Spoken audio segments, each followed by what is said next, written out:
and pick up on our meeting here today because we've got a lot to cover as we jump into May, and this is a very special week, of course, right?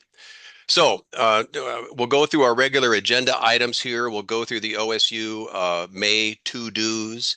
Dan is here to share with us some updates and some training programs that are going to be happening here later in June. And Mike Peronto will be joining us here. Mike Peronto is a Master Gardener from Pierce County. And as you'll be hearing, there's a whole new set of presentations and a whole new set of public-facing material that we as Master Gardeners can use to talk to the public regarding climate change. So very cool stuff that Mike will introduce us to, so lots to cover. So first up, right, it's a busy month, right? So first off, we have a board meeting today at 1 o'clock. Everybody's welcome. Board meeting today at 1 o'clock. We use the same URL you're using today, right? You're using right now. Then, of course, starting on Thursday, it's set up for the big show. And so, Terry, it's a great time. Just launch right into thoughts and perspectives in terms of prep, as well as celebrating the plant sale from last weekend. Well, we've had, of course, a big group of our members who have signed up to help, not only to set up, but to help during the show. It's always so rewarding to know that our volunteers are there to support this big, huge event that we do every year. The other thing that people can do besides being there to set up and clean up and be at the show is to talk to your family and friends and encourage them to come. We really need to do whatever we can to help boost attendance. We've got great speakers. We've got a full house in terms of vendors. We've got lots of free family activities that people can do. So please encourage people you know to come to the show. That makes all the difference in the world. The other thing that we're going to need a lot of help with is our raffle. We've got 3 great raffle prizes this year, and the raffle drawing is not for another month. So there's a month to get out there and encourage your friends and family to support our activities. The money we make from the Home and Garden Show not only supports the business we do, it also supports the free workshops, plant clinics, and our scholarship, which this year is $3,500. So, that's a good thing to encourage people when you talk to them about buying a raffle ticket for just $1, that they're supporting a lot of the good work we do in the community. So Robin, do you want to add anything? I see you there. I'm here. I don't know. I'm hoarse this morning for some reason. I'm worried. I don't want to get sick before the show or something, but I'm hoarse. Anyway, I'm just excited. We've got completely full. Rhonda and I both are completely full, and we got some new vendors that are cool. I was just looking. I got a carnivorous plant guy coming, which is fun. And what are those? The last thing we just got, not the hot tubs, but the saunas. A sauna person coming on the garden side, which is fun. And anyway, just excited. And I'm excited that Rhonda has done this, put all these, when the volunteers come to help, instead of just coming up and saying, what can we do? What can we do? They're all slotted into something that's already planned for them to do. That's going to be interesting to see how that goes. I think it'll be great for everybody. Any updates from you? What's that? Asking Rhonda if she has any updates. Oh. Just reiterating, I appreciate everybody's communication with me on the volunteering side. It's been a challenge, but a lot of fun to try to see if we can't make that simpler. And when you come, you'll be looking for clipboards, that have responsibilities on it, a work list that tells how to get the job done. And we're just excited that, as usual, so many people have signed up to volunteer. We'll have a few holes. We may have a few things that don't go smooth, but all in all, it's going to be another great year. So weather doesn't look spectacular. So hopefully we'll just dress warm and be surprised on the coast that the sun shines and the Puget Sound can have the rain. Looking forward to seeing everybody from Thursday on. So again, clear reminder, right? This is a big show. It's very important for us. It's very important for the community, right? We estimate we raise nearly $750,000 for Grays Harbor, and the economic development then that it encouraged, right, is mega. So all of our support is important for the community. This is what we do, right? Hey, so Midge, following up, you want to talk about a special study group coming up the week after?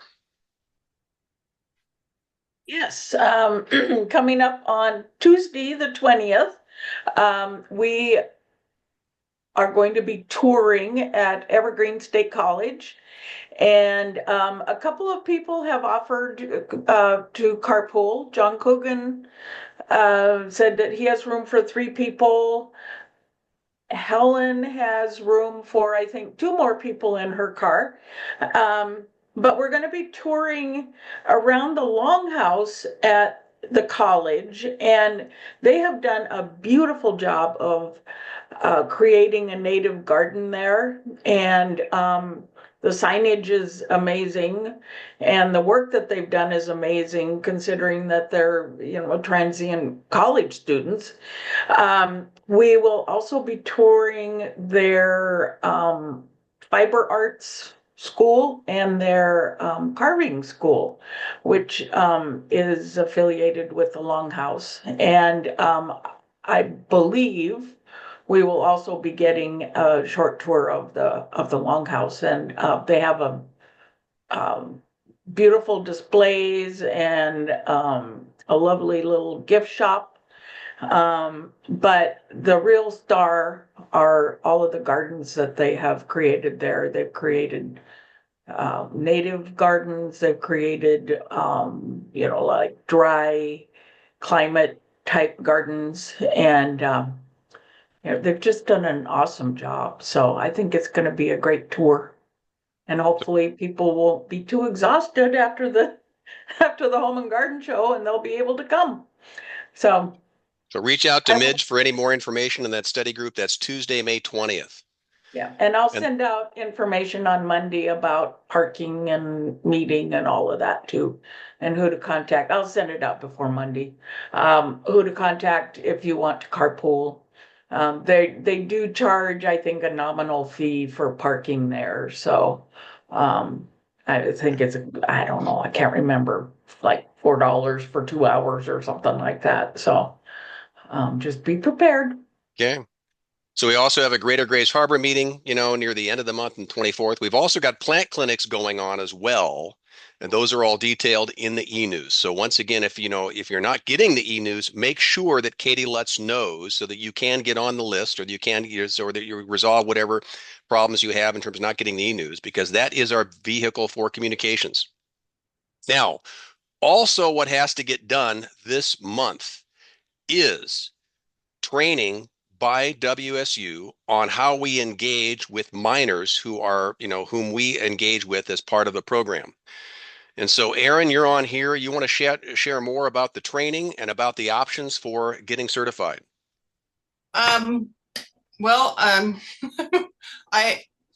don't know a lot about this. Wendy was kind of taking this on, but it was kind of, we only found out about it about, I don't know, a week, maybe a little more ago. But it does need to be done by June 1st. And so Wendy has set up a meeting tonight to watch it together. It takes about an hour. And this is kind of the newer version of the Put the Child First that a lot of us did in our training. It needs to be done every 3 years, if I remember correctly. And so if anybody has problems or questions getting this done, Does have a short quiz at the end. You just answer a couple of questions and confirms that you've completed the training. And I think that's about it. So again, that Wendy's gone and set up a meeting for tonight, a Zoom meeting for tonight at 7 p.m. per the link that you saw in the email. It's also posted here on the slide. This, of course, is a self-study program, so you can do it anytime. You can do it anytime as long as we get it done by June 1st. And so the landing page, the URL there is fairly complicated. You can see on that landing page, that's also in Wendy's email. And that landing page delivers to you the slide, the image that you see on the right of the screen there. And from there, right, you'll actually follow through the directions to log in, right, and create an entry, and then to watch the Zoom. So you can appreciate the sensitivity to our engagement with minors. It's a big deal. And so we are expected, because we engage with the public on a routine basis, to go through this training to make sure that we're properly sensitized and properly understand proper behaviors and appropriate engagement techniques with children. Okay. Any questions from anybody for Aaron relative to that training? Just to add, the graphic that you have on the right, that was attached. Wendy attached that in her email, so you will have access to that for reference. I have a question. That I'm Joanna. I can't see myself on the screen, but anyway, Rita and I were talking about this, and she thought it was for only the certified master gardeners, and I thought it was for everybody. Interns and so on. I'm pretty sure, yeah, interns need to take it as well, yeah, in order to engage with children. Okay, great, thanks. Aaron, quick question on that point. The interns, the class of 2024, had it in last fall, or had a similar class last fall. So is this indeed in addition? Wendy thought we were okay when I asked her. Yeah, that could be the case. Dan, you want to? Yeah, I can maybe field it. I'm 90% sure this is the correct answer. It is an annual training for WSU volunteers. It's a requirement annually. Okay. So I'm not sure when the rollover is, but for 4-H volunteers, our rollover is October 1st. So if you took it last year, pre-October 1st, you would need to take it again post October 1st. Okay. I'm not sure when Master Gardeners turn over. Well, thank you. I know the deadline for this training is June 1st. So I would assume if everyone's have to take it by June 1st, then we would need to, if you took it before June 1st, I mean, of last year. I would say better safe than sorry. Yeah. Okay, thank you. Thank you. Just to follow up on that, is that so on this June calendars, we look ahead for June, right? June 1st is the training date that we were just talking about. On June 17th, we'll also have a special training opportunity. And Dan, you want to share more about this? Yeah, we put some incredibly engaging words and news article out for you to come to this wonderful training. It says, food, friends, conversation, hands-on learning. Did I get your attention yet? Who isn't excited to come chat and learn some amazing things with some amazing volunteers in our community? We're going to be hosting a workshop focusing on skill building and relationship building within the Master Gardener program. Tessa Halloran, our Master Gardener Coordinator, Small Farms person up in Mason County, is going to be leading us in a hands-on activity with plants. You'll be leaving home with some goodies as well. And there'll be a special appearance by Jennifer Marquis as well. So she is our State Master Gardener Coordinator. The training and the activity is going to be June 17th in Montesano at the City Hall there in the meeting room from 12 to 2. I have heard a rumor that it'll have the best snacks you've ever tasted, as well as the most engaging conversation you will ever have. Don't quote me on that, but I'm pretty sure that that's what's going to be happening. It's going to be a lot of fun. Please RSVP to Wendy. Her email was in the newsletter. And if you have any questions or concerns, you can always call our office. There will be a Zoom Location, we're looking at setting up for those who are traveling pretty far. So we obviously want you to show up in Montesano if possible. That's going to be the largest group, but we are, oh, go ahead, Elizabeth. Thank you. Oh, well, we did set up the Ilwaco meeting room at the library area for those folks on the peninsula. That's a 2-hour drive up to Montesano, and it really eats into their day to do it twice. So, but they're welcome in Montesano. I can't vouch for the best snacks down in Ilwaco, but I can vouch for wonderful conversation. It's June 17th, Tuesday, beginning at noon. So everyone is truly encouraged to participate, right? And as we've noticed, that there's a Zoom option if you can't be there directly. I presume, Dan, we're going to record the Zoom for viewing afterwards. That I'm not sure. We're still working on the details of what that is. I will say I'll get back to you on that for sure. I'm not sure how the activity is going to be transferred into a recording, but we'll see what we can do. Okay, very good. We can easily make that happen. Okay, very good. So that's in June. Now, mind you, looking ahead to July, that's our plant sale and at garden tour. So that's on July 19th. July 19th, Saturday, July 19th. Get that calendar mark. We will need all of your volunteer support even on those times as we come up.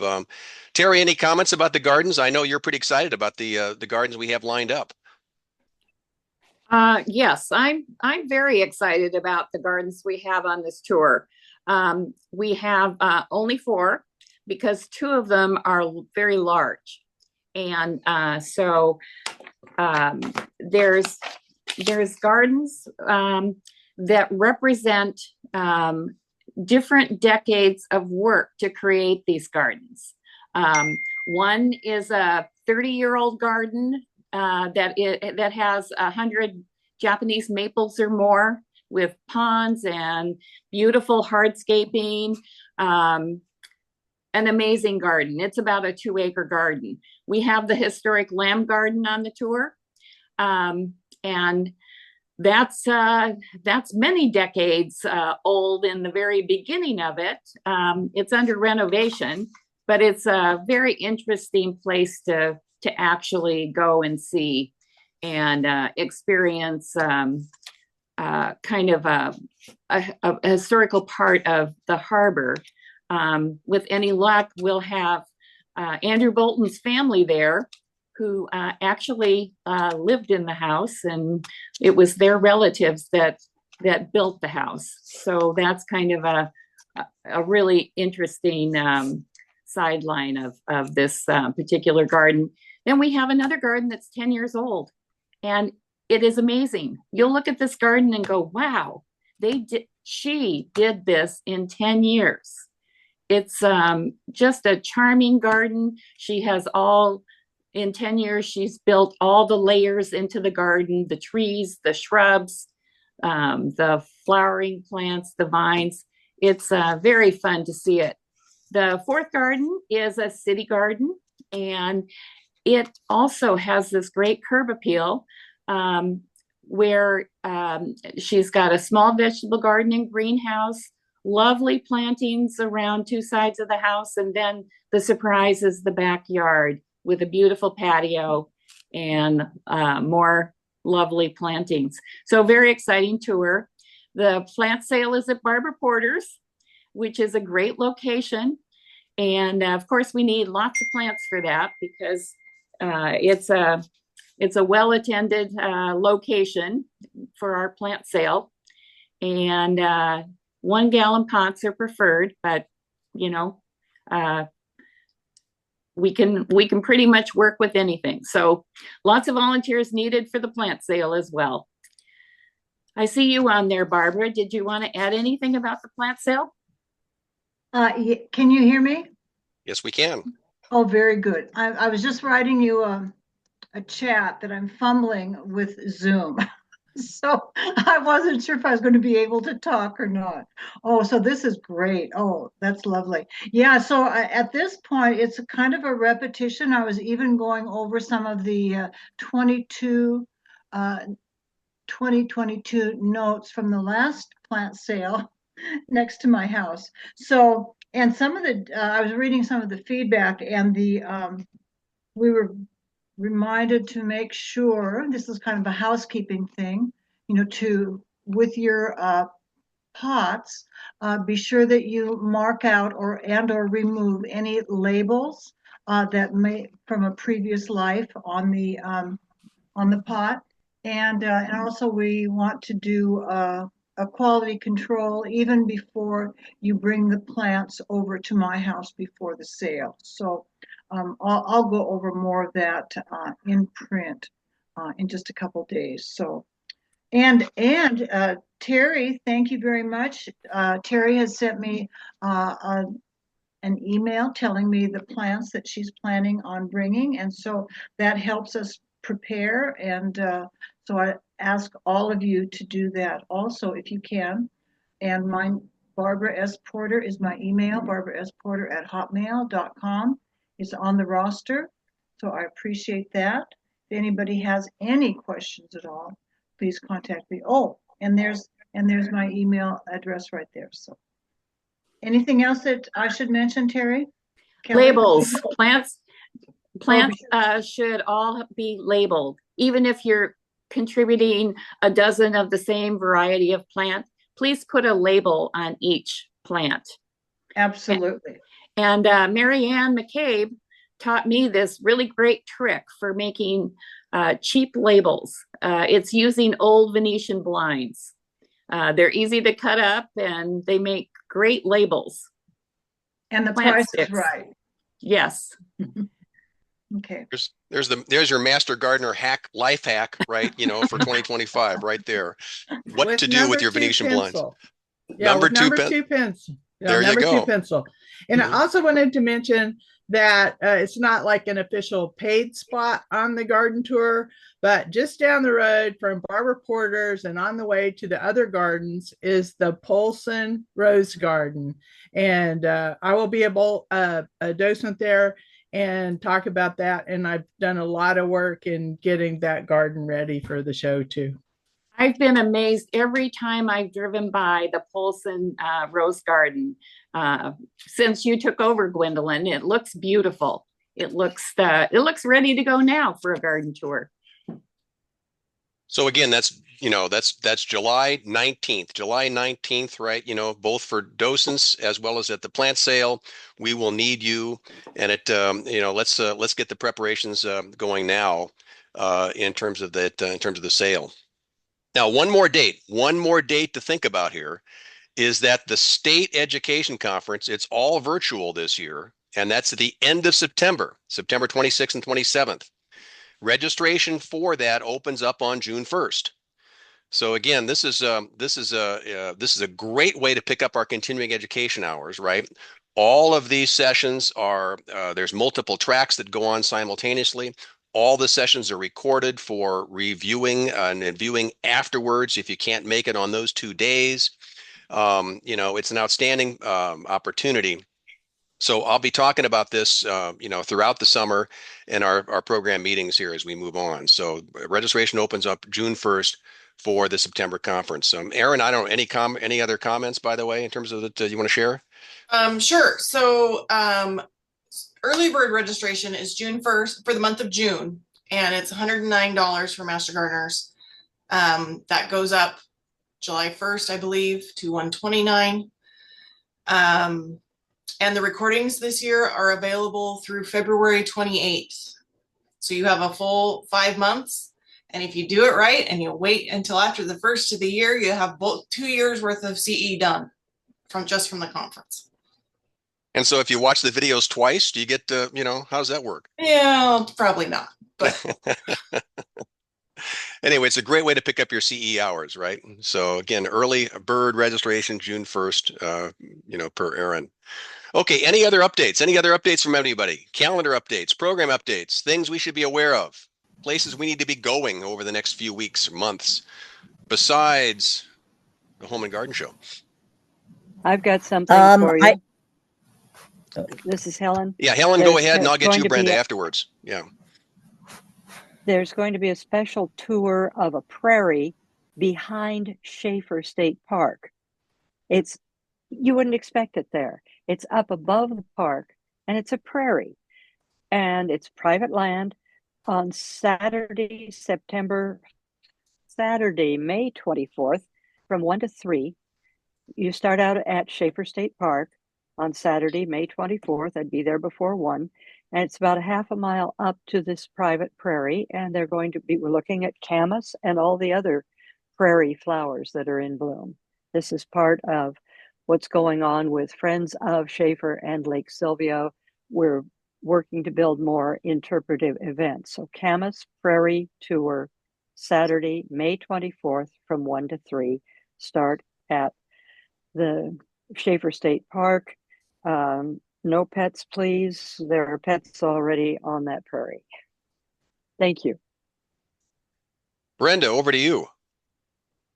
The South Bend group has a request out for 2-liter soda bottles to be used at a project that is going to be at our South Bend Elementary School summer day camp the last 2 weeks in June.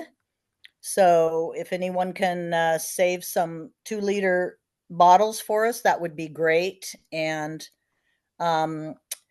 Elizabeth Sims says she will be willing to pick up bottles from people. So anyone that has any of those to donate, please contact Elizabeth Sims. 2-liter soda bottles. Very good. Anybody else? Other news, other comments, other updates? Hey, Kelly, I would like to add that if somebody has an event like the Schaefer Park thing, is that you can write up a little blurb, and if you have a photo, we can post it on the Facebook page, the website, to send it out to everybody. Most excellent, Randy. Great reminder. We've got the Facebook page. It gets a lot of attention. Send it to me.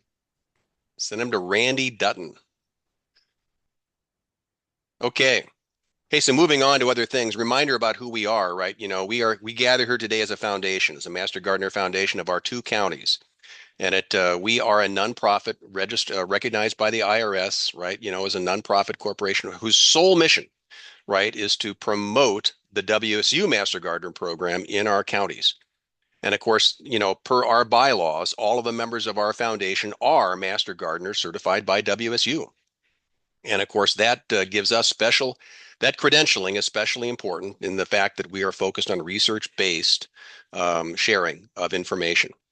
Our board, of course, led by Mike, who's here with us today. Our board meeting, as I mentioned earlier, will be at 1 o'clock today. Same Zoom URL. Everyone is welcome, right?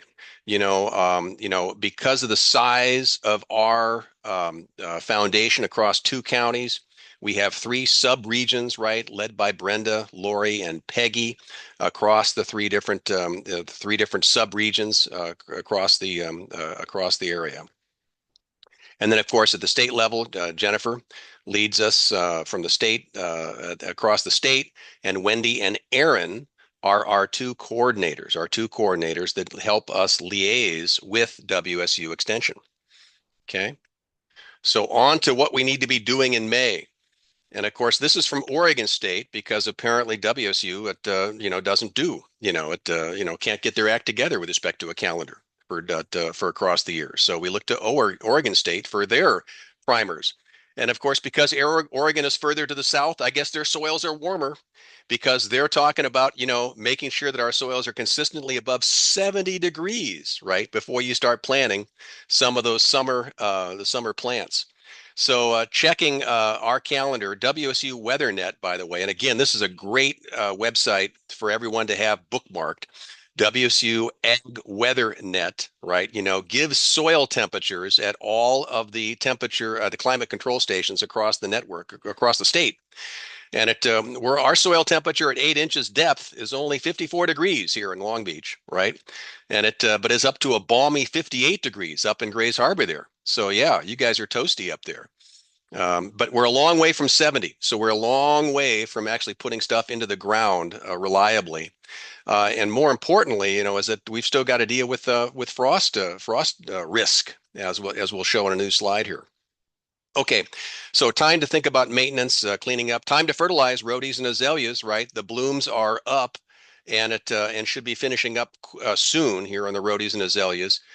Time to get nutrients into the ground for those. Rose concerns here, talking about when selecting new roses, make sure we got disease-resistant plants. Thinking about mildew control with fungicides is appropriate.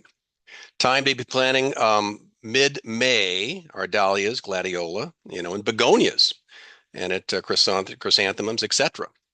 And then, of course, Oregon's talking about what you can do with the coast versus or the rest of Western Oregon. Again, I think we're a ways away from putting our tomato and pepper seedlings out into the ground.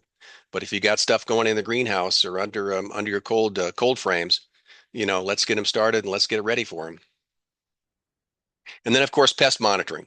This is appropriate for us to we're going to start seeing more and more of this at our plant clinics. Folks coming in wondering what's happening to their plants, and as we will see as the weather warms up, a resurgence of the pest that are problematic across our gardens and across our landscapes. Interesting enough, I do make the comment about spittlebugs and aphids. I mean, there's a lot of great ways, right, to promote them using natural enemies or just washing them off, right? So we don't have to freak out when we see most of these pets there. And I would like to feel that we're all comfortable as master gardeners dealing with these very common pests and making sure that we're advising the public with whom we engage as to appropriate methods for control. Okay. We always talk about soil labs and where we can get our soil tested. And again, we always recommend that OSU publication does have some great recommendations for more home-based home garden labs that are more appropriate, I think, for most of our home gardening landscapes. The WSU list is very appropriate and very focused on commercial landscapes and at large farm areas. But regardless, it is time to get soils tested. And we all, regardless of how we all are feeling like we're amending our soils, really do deserve to have a proper soil test at least every few years. And as I mentioned earlier, right, frost dates, right, we're still vulnerable for frost, in some of our areas, even into June. And so where Erin's living out there, way in the far east there, I mean, she could have, seriously frost, risk even in June. I don't, what's your warmest day been so far and your coldest morning so far recently, Erin? Do you have any thoughts? We've easily been down into the upper 30s overnight. I went and left my tomatoes outside, but fortunately they were in a protected area.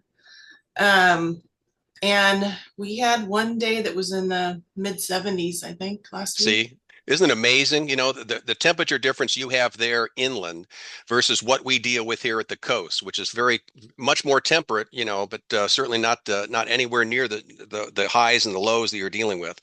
And of course, this is a reminder to all of us about how interesting it is to garden here in our two-county area because of the variety of climates and the variety of soils and conditions we all have to deal with here.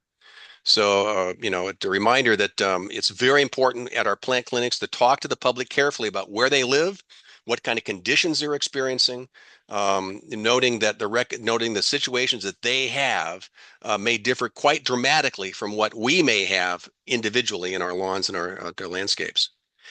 Any comments from anybody else in terms of what's going on in their gardens right now? Things we need to pay attention to? Unique conditions or situations that we think we want to be aware of relative to whom we talk to in the public. Any thoughts, any comments?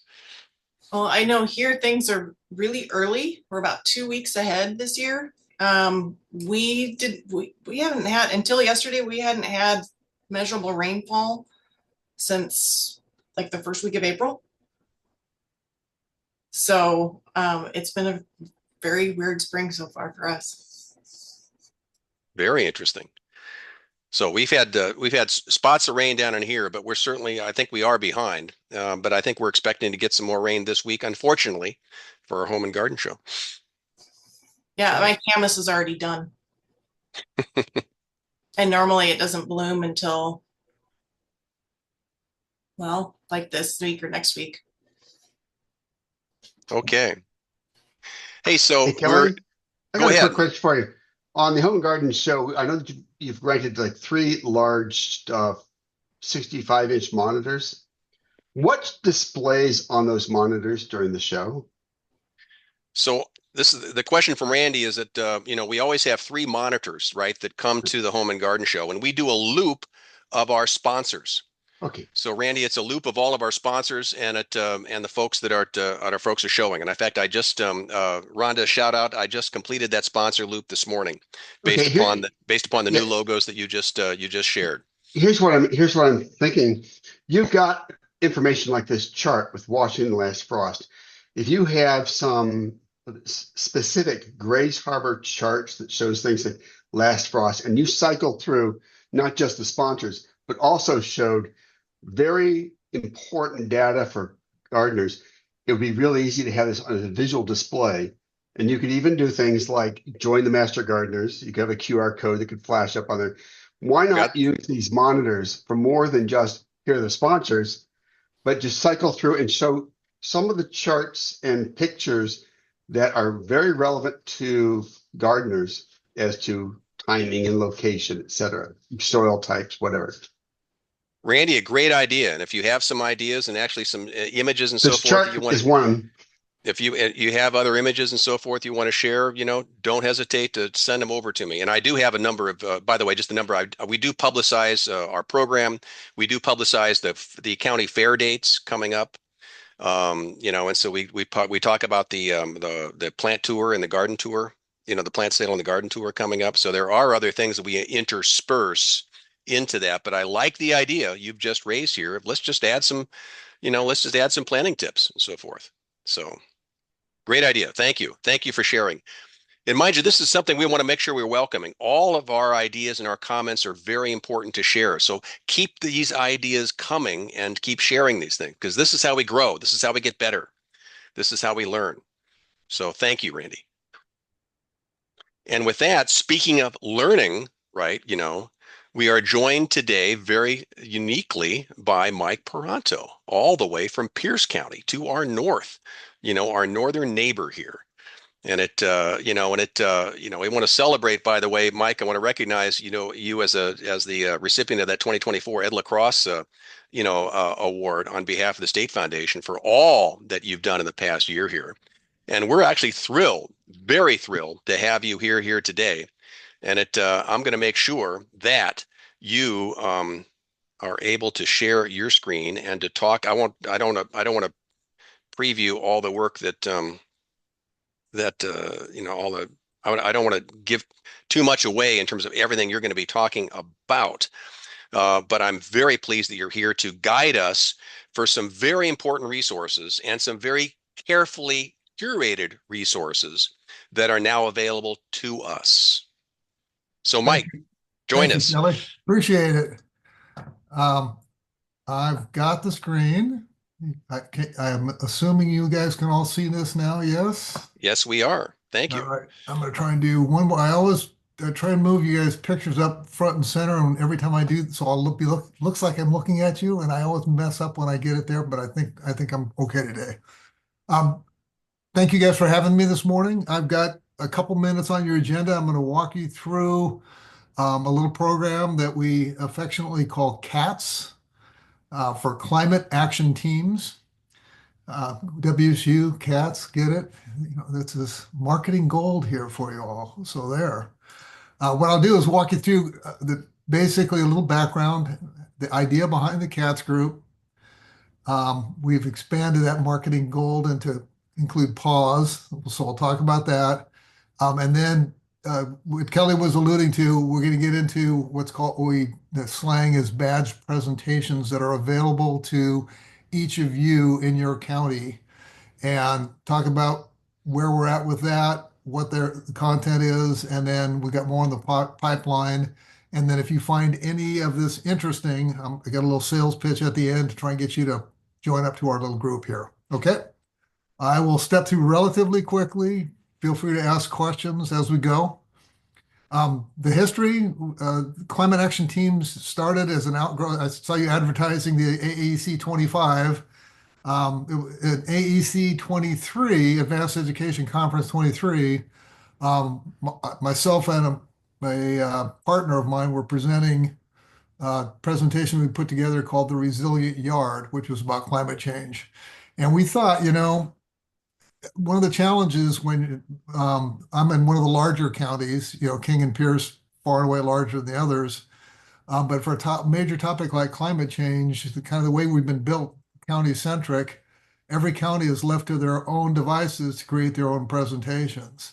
And we said, with something as big as climate change, wouldn't it be nice if we kind of all got together as a statewide organization? Zoom was, this is post-COVID, so we're all living off of Zoom. So there's kind of no reason why we had to have the county barriers. So we asked the people that were attending the AEC presentation if they wanted to do something like that. And we're kind of shocked. 36 people raised their hand and said they wanted to be a part of the initial wave of cats. So a little program was born out of that. In 2024, so the design of cats is to deal with any climate change material that we find valuable for other master gardeners. But we kind of, since it started from a presentation, we've so far had pretty much a heavy presentation-oriented focus. And what we did is we got other people to offer in their presentations on climate change on specific aspects, which we'll talk about in a second. In doing that, Jennifer Marquis, who's been mentioned earlier, her big deal was let's make sure these things are. Had always wanted to get the equivalent of a peer review of content, and this isn't as extensive as a peer review because it's not initial research, but we went through. We figured out how to get WSU professors to proof the content that we have in these presentations. And when you pass, you get a badge. And so last year we built 5 of those presentations, which I'll show you in a second. And so we'll talk about 24, and then we'll go into 25. Okay. So these are the WSU EMG approved, AKA badged presentations. There are 5. One is the Resilient Yard. There's another one, Protect Our Pollinators from the Effects of Climate Change.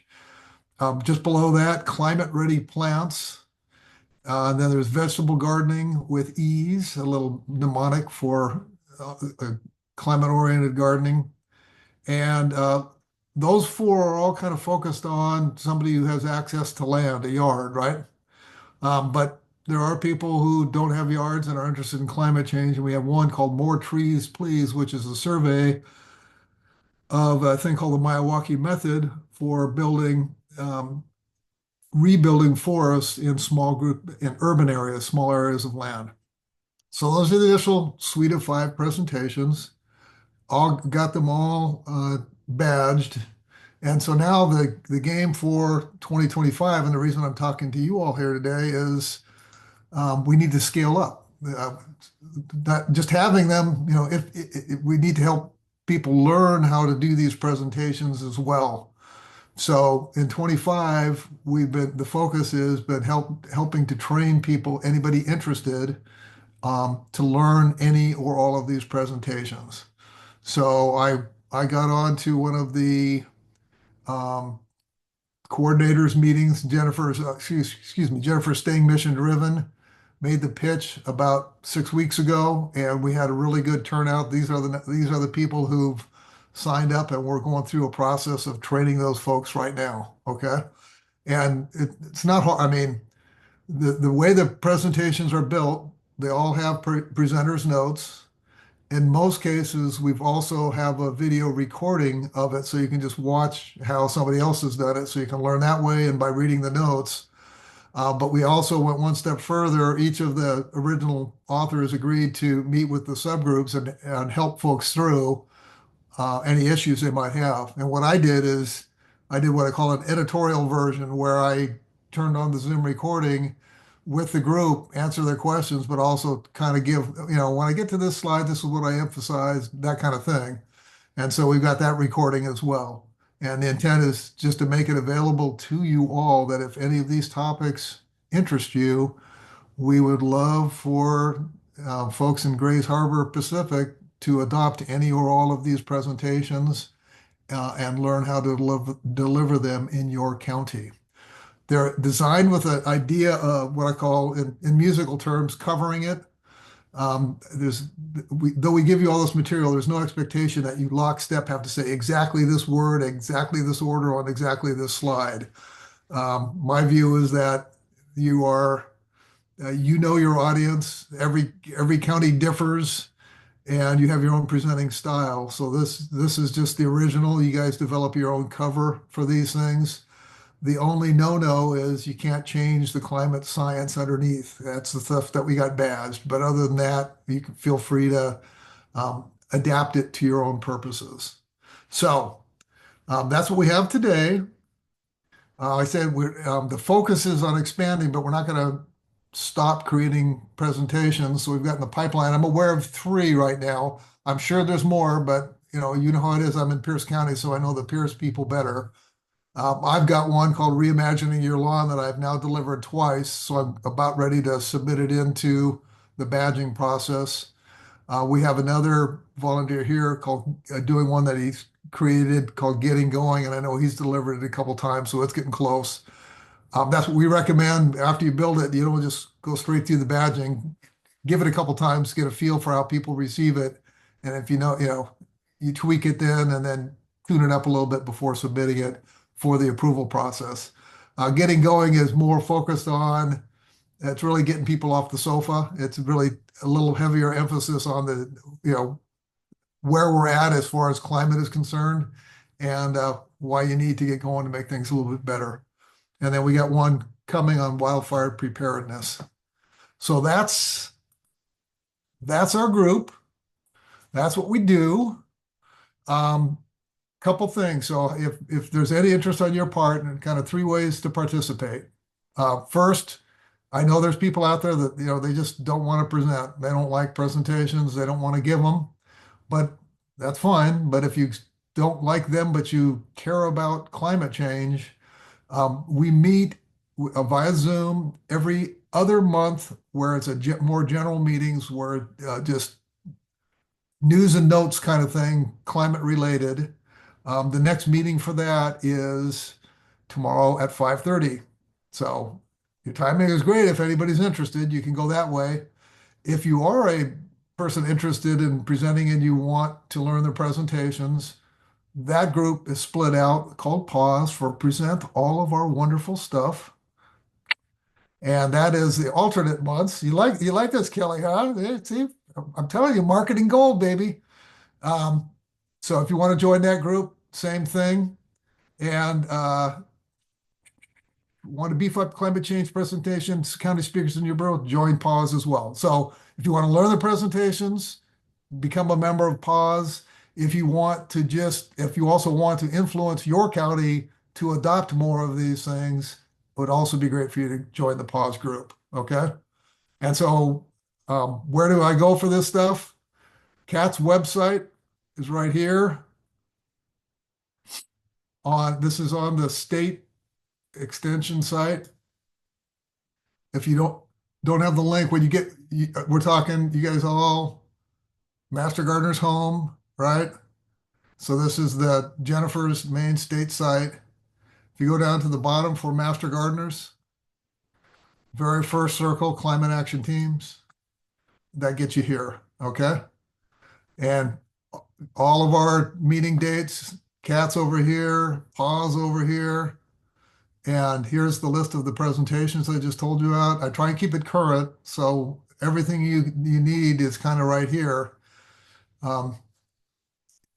It links over to the other thing to know is our climate change library. This is where we keep them.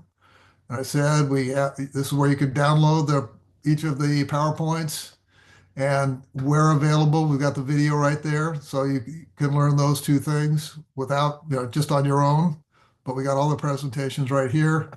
And then you're back around. Here's if you've got your own presentation you want to get improved, we show you how to do that.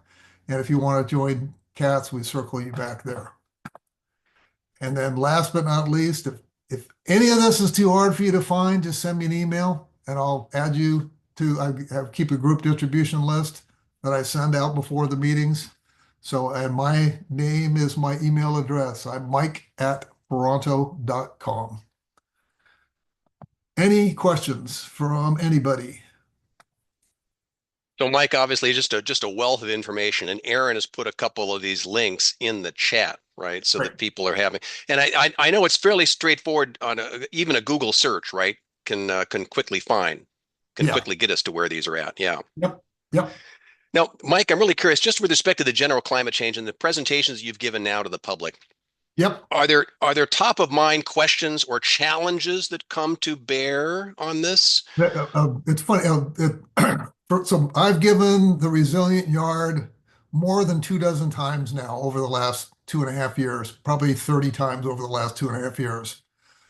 And prospective presenters, that's all. The question, the first question I always ask is, do you get challenged? The answer is, I have never in those 30 presentations covering many hundreds of people had anybody ever challenge the issue regarding climate change, period. People just, now part of that's the way it's designed. It's kind of the assumptive close.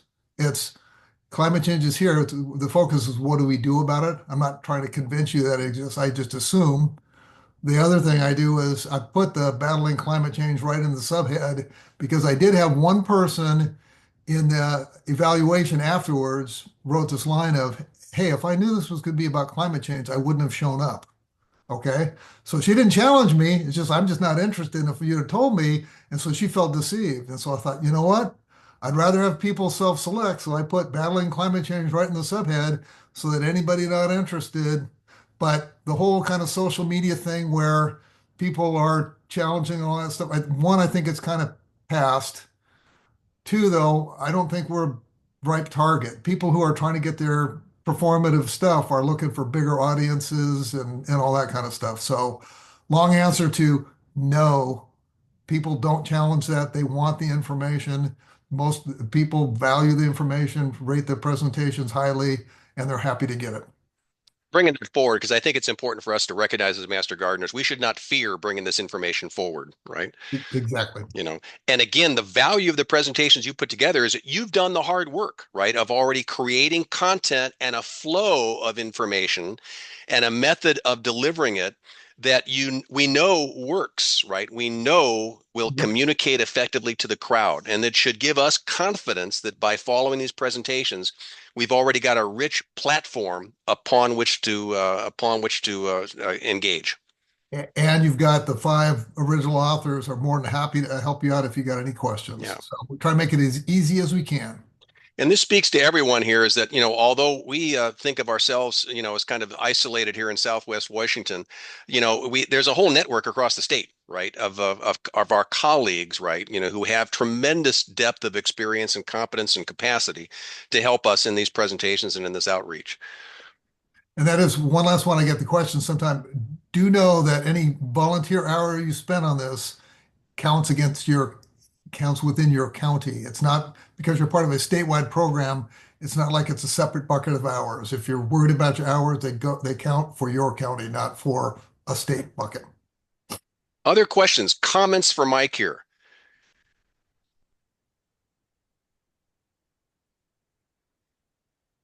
So, Mike, what's the? By the way, does anybody on the team read Talamy's new book, taken advantage of Doug's new text? I actually, I was looking at it in the bookstore and I did not buy it. So for those of you who don't know, Douglas Talamy is a major kind of influence on a lot of the stuff that I do because it's focused on the yard. Nature's Best Hope is the one you guys have probably all heard of, and it's referenced in the presentation. But his new book, honestly, that's a lineup of answers to questions that he's gotten over the years. And I found it too technical. What I'm trying to do is my presentation is kind of the lowest level because I'm trying to reach as many people as possible. Some of those questions with Talamy, man, they are really getting into the weeds. And I said, I'm not that smart. So I did not buy it. You obviously have it. How about you? You like it? There's many big Talamy fans down here, right? Okay. My argument for the book, and I had the slide right up front, right? When we began the meeting, just as a prologue, right, is that basically, if you've not read any of Talamy's books, this actually condenses everything. He's got everything in here just based upon a question answer format. Okay. And it's an easy thing just to open the book and start anywhere, right? So you can get little snippets, right? You don't have to feel like you have to start at the beginning and work your way through. Yeah. And for you Talamy fans, I told you the one that's in beta, the reimagining your lawn, Talamy takes a bigger piece of that one too. So I'm taking it, leveraging off his Keystone native plants and a couple other things like that. So you might want to look at that one as well. So riff on that a little bit. Riff on this. In terms of reimagining the lawn, because this is obviously it's a huge thought, and obviously this is the time people come to us and they're asking, hey, how do I get rid of this moss? And what do I do about moles, right? And gee, I want to, this English garden is what I'm trying to create. What's the thrust of your reimagining presentation you're working on? It's got three parts. So I basically start with why are lawns bad and in the context of climate, okay, and talk about the fact that we over fertilize, over, and then move into how did we get here, and I actually go back, start in the 1500s all the way to the present, but really the turning point is right after World War II. The modern lawn was born. Literally, you could almost peg it to the year 1948 with a guy named William Levitt did Levittown. And that's kind of the modern tract houses that all houses have been built to that model since. And then you talk about that's kind of the factory model and how damaging it is to create lawns that way. And then you kind of pivot and say, all right, so if this is just if this is just something in the last 75 years, it's all of our lifetime, but it's not really what lawns were about for most of the last 500 years. How do we get back? And that's the pivot to Ptolemy and say, well, you can think about it a different way.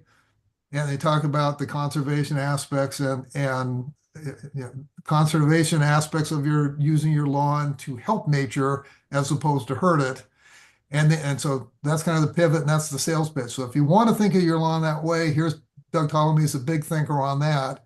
And then it actually just goes into more of a survey. So I've got 8 or 9 different options for the lawn, and it's focused more on providing links so that you can choose yourself. So here's, an option's the no mow May, and I kind of not crazy about that, but here's the link to that side if you want that. Then you go, here's meadows, here's 2 books that you can look at on that, and on and on and on, walk all the way through, including even AstroTurf. So I try and cover it all there. And again, the intent is to then hand out the PDF afterwards so that people can just click on the links and do more research. Question from Gail with respect to the presentations, right? She's confirming that the presentations are there regardless of whether we join cats or paws, right? Yes. Yeah. You do not have to join. It's in the library. Check it out. Hey, so you mentioned I couldn't resist here. You mentioned no mow May. And of course, that is fairly contentious in some capacities there. What are your thoughts? What are your thoughts, and why what are your reservations? Well, again, part of it's my own. So, when I am reading the articles, I can see why people like to write. I think it's overblown because people like to write a lot of articles about it, and they all follow a common thread, which is somebody says they want to try it. They let their yards, my pejorative, go to hell for the month of May. Their neighbors complain, and then the HOA gets involved, and it makes for a really good article. Okay. But if you stand back and say, what are you trying to accomplish? If you're trying to help pollinators, that's why I go back to the Ptolemy thing, that you're much better off planting Keystone natives in your yard, because if you put the right Keystone natives, they give you the pollination, they're in your beds, and they provide pollination year round, not just the month of May. And so be more intentional about how you want to, provide help to pollinators, not just don't mow your lawn for a month, because that usually leads to dandelions, which blow all over the place, and your neighbors have a right to be kind of pissed if you give them a bunch of weeds. So that, and then I go through the other stuff, and I go back to meadows, which I kind of argued no mow May is kind of step one towards going towards a meadow for your yard. And same thing, if that's really what your goal is, you shouldn't have started in May. You should have started the previous fall when the lawn was dying and do these steps, and that's how you get to a meadow, not just stopping mowing when the month of May hits. So. Questions and comments for Mike here? Not just on the presentation, but obviously on his in the overall theme that he's at there. And you can appreciate it all aligns with how we began the presentation, talking about Talamy's new book here, right? And talking about the fact that we have a great opportunity in terms of engaging with the public, in terms of getting them thinking along this ecological set. And Mike, it's very fascinating here in Grays Harbor in Pacific County. Fully 50% of all the people we see at our plant clinics, they are new to the area. They've moved here, over the last year. And so they're coming here from all over the country, basically, right? Because it's cheaper land, it's on the coast, it's pleasant. Yep. But they're bringing with them, right, their mentalities about, hey, I had this huge lawn back in New Jersey, right? Or gee, I love to grow, rows and rows of corn, right? So they're having to adapt, right, to Western Washington, and in many cases coastal Western Washington climate. And so that's why I think this is why understanding these approaches and having this content, this presentation content, is so significant. Gail, you have your hand up. I do. You mentioned, Mike, about options for lawns, and then you mentioned AstroTurf. I'll scratch that one off. And wildflower meadows. But what other options are out there, particularly for the coast? So I never thought I would do it, but I included moss and a fully moss garden. A moss garden, and it turns out it's a legitimate option. And in fact, I presented on Saturday, and somebody raised their hand and said, up here in Bainbridge Island, Blowdale Gardens has got 30 different kinds of moss. Mm-hmm. Well, I just upgraded the presentation to include a link to that because they've got a moss page too. But I kind of went all out on though I wasn't a fan. The original thing is when I'm doing the resilient yard, they always raise their hand about the lawn, and it was kind of like, I just got a bunch of moss. Can I just give up and let the moss take over? I thought that's not really the designed way, but as I started researching it, that's not the way to get there. But if you're into moss, and there are certain benefits of it, especially maybe along the coast where it's very damp, there was in fact there is strategies for having moss be your lawn substitute. So go ahead. Pardon me. I was going to say one of the problems we have out here is, although it's rainy and damp 10 months out of the year, then you've got July and August. And that's when, at our house, we let our yard go. It just dries up. We don't bother watering it. And moss, I would think, would do the same thing, but then it would come back in mid-September. Yes? Yeah, there you go. Yep. Okay. So the biggest thing about moss is it's not good for traffic patterns. So if you walk out a lot, it's not going to survive. But if it's an area that's highly shaded, and it's actually legitimate. So if you're making me, so I cover the no mow May. Another one is microgreens, which is so there's a couple on kind of changing the blend of your grass mix. So microgreens is incorporating clover, which, little known historical fact, for the previous 500 years, clover was always part of the mix of the lawn. It was only in 1948 and following that we started getting marketed to that you should not have clover in your lawn.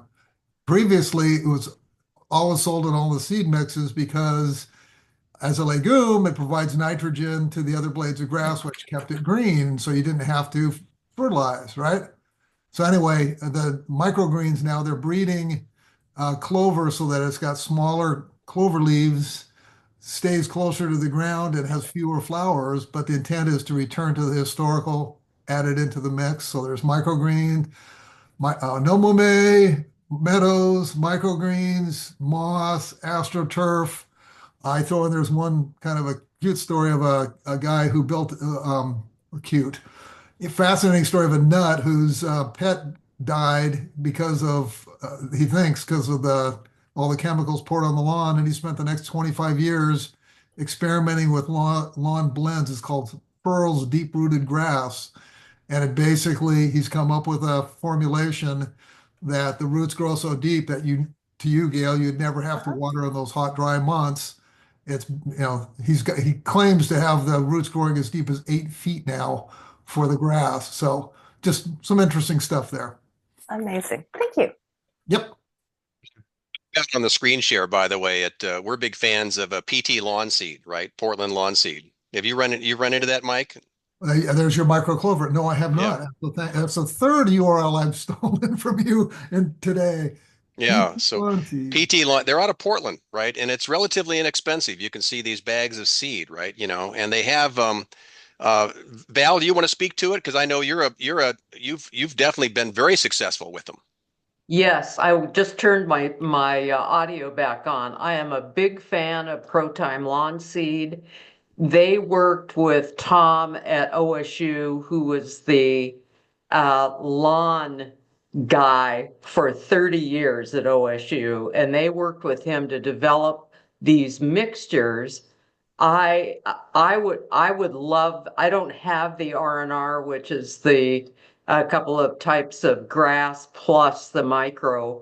I have 2 big patches that are doing beautifully in Elma of the eco lawn, which have broadleaf, short broadleaf plants, yarrow, clover, 3 or 4 types of grass seed. Last summer in the hot weather, I watered it twice because we have periods of 100-degree days here in Elma. I let it grow higher than 6 inches because that'll send the roots deeper. So I'm really glad that Mike Peronto is speaking about these seeds, but I love it. I let it was a foot high before I weed whacked it a couple of weeks ago. But the argument of Jude and I had a conversation about the English what are they? The little broadleaf plants. The bumblebees go for them early, but honeybees don't seem to. And I have transformed my entire yard to be an ecosystem. So I have very little grass, and it's mostly dandelions that I hate. So I have done this transformation in a 2.5-year period, and I'm just loving it more and more every day. So I'm a huge proponent. Bless you. So Valerie, I want your email address. I'll send you my beta presentation so that you can give me some tips.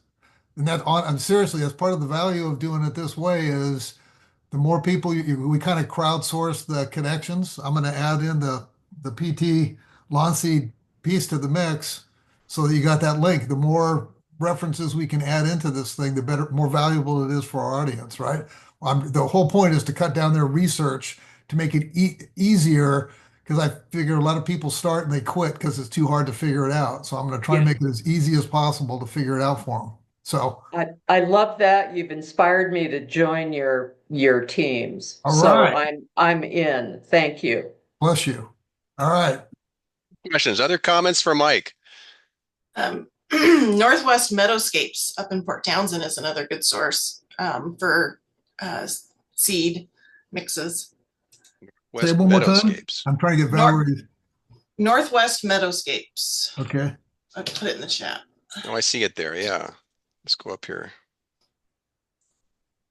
They have a variety of different eco lawn and pollinator mixes. They have a whole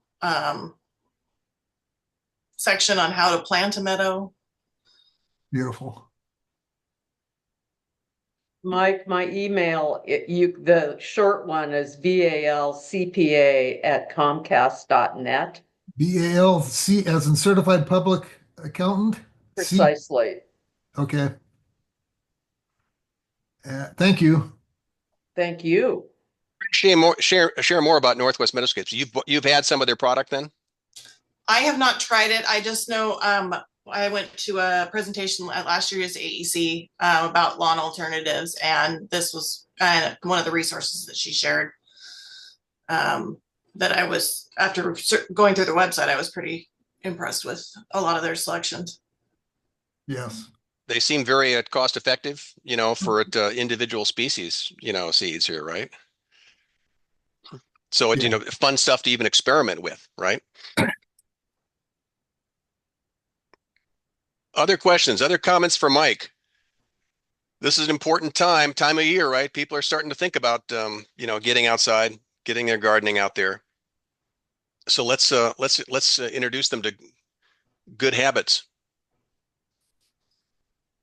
And Randy got one in defensive line.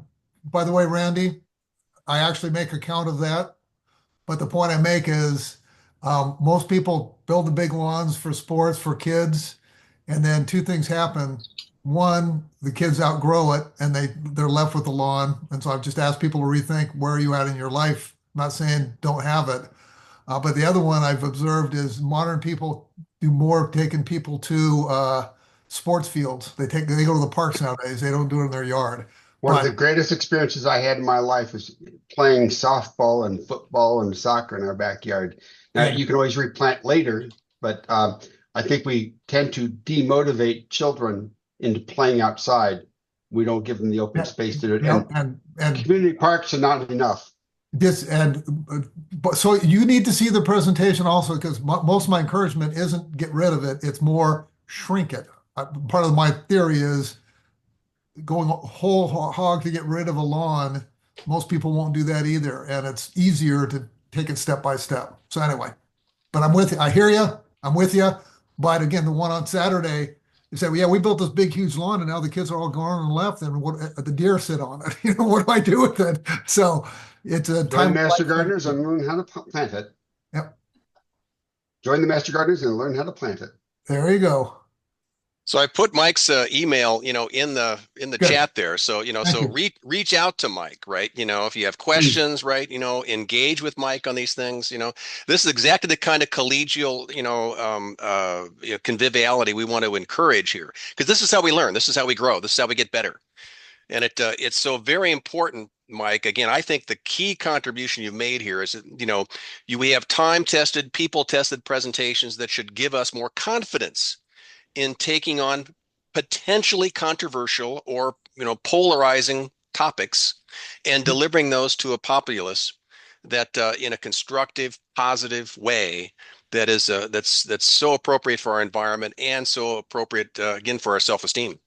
Yep, good deal. Thank you for me. Appreciate it. Comments, questions for Mike. Let's give Mike at least one more URL, to steal from here. Come on, anybody got any great recommendations? Because we do some fun stuff down here. Yes, you do. Mike, we really are appreciative, by the way, of all the work, and we very much look forward to joining you on some of these on some of the cats and the paws presentations that you've got going on here. Good deal. So, thanks for having me. Very good. Hey, so one more slide. I wanted Wendy is back here. First of all, from your jury duty, Wendy, did you send him to the clink, right? Did you send him up to Walla Walla? Nope, didn't have to serve. You didn't have to serve. Nope. No. What you told them you told them you were a master gardener, and they said no, can't have that on the jury. Yeah, no, I was like number 35, and they only needed 12, so I was good. Well, thank you for your service, by the way, in being judicious and going there. Hey, so we spoke about tonight's presentation. We spoke about the minors volunteer training. Do you have any other comments about it? And it as well as to reinforce, right, that everyone has to take it, right, including interns? Yes. Okay, so can you guys hear me okay? Because I'm Yes, in we my can. car. I'm not sure. Okay. The interns don't need to take it right now because they're actually good. But the training is good for 3 years, and they have another year if they want to, but then they'll have to take it next year. So if they take it with everybody now, it'll be 3 years. So it's up to them. I don't want to penalize anybody if they don't want to take it right now, but everybody else, all the certified except for the very new that transitioned this year, any other certified master gardener, all of their the child left behind, this kind of takes that place. Everybody's is expired. So yeah, so we all have to do it. And then I chose to do the Zoom tonight. That will be in a group session. We'll just go through everything. The quizzes only ask, there's only one question. It says, did you see the presentation? And you say yes. And then you go on to there's 3 parts. So it should take only about an hour. I wasn't quite sure. I would have made the Zoom earlier, but I wasn't sure what time I was going to get out of jury duty if I, was there. So yeah, it should only take about an hour, but you can do it on your own. So either way, the problem is the deadline is June 1st. So if you choose to do it on your own, you need to have it done by June 1st. And again, it'd be like Kelly, you and Bev could watch it at home if you wanted to, then you just send me the information that you both watched it. And then I submit your name. So you do get a certificate, you do get an email. So Kelly, let's say you did it and Bev was watching, you would get the certificate, but it's kind of an honor system because we are all adults and we we all want to be here. So that's why I decided to do it tonight. So people won't get a certificate individually, but I will submit the names of whoever comes. And obviously, if they have problems logging in or getting to the landing page or something like that, to reach out to you and so forth. Yes. Because it does appear to be somewhat complicated, Yeah, just from yeah. Unnecessarily so, I'd say. I agree. I had problems the first time too. So it was, it didn't let me log in at first. I had to do it even a couple of times. And that's another reason why I decided let's do it as a group. Then people aren't totally frustrated. Yeah. So again, the point being here is that, we can do it on our own. We have an opportunity tonight to join with you. Interns, our 2024 interns do not have to take it by June 1st, but it obviously gets them on a new cycle. If they were to a new 3-year cycle, if we were to do this. That's correct. Yes. Okay. Well, I'm kind of disappointed. What was the case, by the way? I'm sorry, Terry, you get on. I want to come back to the case thing, but you have a question. Yes. About how long does this take? About an hour. Okay. Thank you. There's 2 things that you can do. You can either read through the presentation, like you just read through it, and then at the bottom you can continue, or there's little things that read to you. I just read through it because it was easier for me or faster for me, but either way, you can do it as long as you get the information. I mean, you don't want to click continue like really fast because you're not getting the information, but it is so yeah, about an hour. And mind you, just to underscore the importance of this thing, we may think it as a bother, right? We may think it as a just an annoying issue here, but we are held to a higher standard, right? As master gardeners certified by WSU, legally we are held to a higher standard of behavior with the public. And so it's significant that we need to learn and understand and appreciate that these skills. These skills, right, are important for us to understand and are important for us to model, because we engage with the public a lot. We are going to engage with a lot of the public this weekend, right? Yes. Yeah, and we're not the only, like I said in the email, we're not the only volunteer organization that's required to take this. Like all the 4-H volunteers are having to take it. Anybody with the extensions have to take this. So it's not just us. It's very important. It really is very good information. I've taken it a couple of times just to go through it. And I thought that it was very valuable. Okay. Other questions, comments for Wendy? And not the least of what, what was it obvious that the individual you're serving on the jury from was going to get hammered? No, nope, it wasn't. Yeah. It was an interesting process, but yeah. But I didn't have to serve. So that's good. Rhonda will be very happy I'll be able to be at the Home and Garden show. Gail, you have a question? I do. I'm looking at the login page that you sent, Wendy, and at the very bottom it says the enrollment for the Pacific Grays Harbor MG group is, and they give that. That is good for our entire organization, for Grays Harbor, not just Pacific County. Well, that's why it says Pacific Grays Harbor. Yes. Gail. Okay. Need new glasses. Yep, it's good for all of us. Sorry about that. Other questions, other comments? I just wanted to add, Wendy, you're not alone, because I had a jury duty. I had to call in last night and my group got canceled. So oh, yay. But I was panicking that I wasn't going to be at the Home and Garden show either. Okay. Terry, any last thoughts as we close off the meeting here in terms of preparation for a very, very busy week?